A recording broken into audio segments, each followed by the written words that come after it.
আইন মন্ত্রণালয় চাইলে সাবেক প্রধানমন্ত্রী শেখ হাসিনাকে দেশে ফিরিয়ে এনে বিচারের আওতায় আনা হবে বলে জানিয়েছেন পররাষ্ট্র উপদেষ্টা তৌহিদ হাসান। ছাত্রদের আন্দোলনে সংহতি জানিয়ে বিক্ষোভ করায় আরব আমিরাতে আটক ৫৭ কর্মীকে মুক্ত করতে সর্বোচ্চ পর্যায়ে আলোচনার কথাও জানান তিনি। নিজ দফতরে প্রথম কার্যদিবস শেষে প্রেস ব্রিফিংয়ে এসব কথা বলেন পররাষ্ট্র উপদেষ্টা। আরও জানাচ্ছেন শাকিলা করিম। দৃশ্যপট বলে দিচ্ছে পাল্টে গেছে পাশার দান। মাত্র কয়েকদিন আগেই এই চেয়ারে বসতেন নব্য ক্ষমতাচ্যুত সরকারের পররাষ্ট্রমন্ত্রী হাসান মাহমুদ। আজ সেখানে উপবিষ্ট নবগঠিত সরকারের পররাষ্ট্র উপদেষ্টা মোহাম্মদ তৌহিদ হাসান। প্রথম কাজ হচ্ছে যে একটা স্থিতিশীলতা ফিরিয়ে আনা দেশে। রোববার পররাষ্ট্র দপ্তরে অন্তর্বর্তীকালীন সরকারের পররাষ্ট্র উপদেষ্টা প্রথম কর্মদিবস শেষে কথা বলেন গণমাধ্যমের সঙ্গে। সাংবাদিকদের প্রশ্নের জবাবে বলেন, আইন মন্ত্রণালয় চাইলে সাবেক প্রধানমন্ত্রী শেখ হাসিনাকে দেশে ফিরিয়ে এনে বিচারের আওতায় আনা হবে।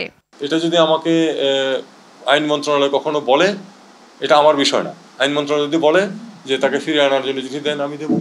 পররাষ্ট্র উপদেষ্টা বলেন, বৈষম্য বিরোধী ছাত্র আন্দোলনের সময় গণহত্যায় ইন্ধনদাতাদের শাস্তির আওতায় আনা হবে।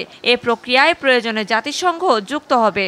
বিশাল সংখ্যক মৃত্যু যাদের কারণে ঘটেছে তাদেরকে তো শাস্তির আওতায় যেটুকু সম্ভব আনতেই হবে। অবশ্যই জাতিসংঘ ইনভলভ হতে পারে। যদি অপরাধের শাস্তি না হয় তাহলে কিন্তু রিকনসিলিয়েশনের অর্থ থাকে না করে।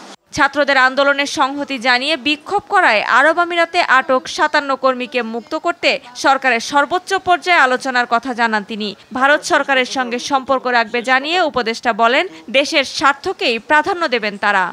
মানুষের মাঝে কতটুকু যে সোনালী অধ্যায় চলছিল মানুষের মনে সম্পর্কের ব্যাপারে, সেটা নিয়ে আমার সন্দেহ আছে। শাকিলা করিম, RTV, ঢাকা।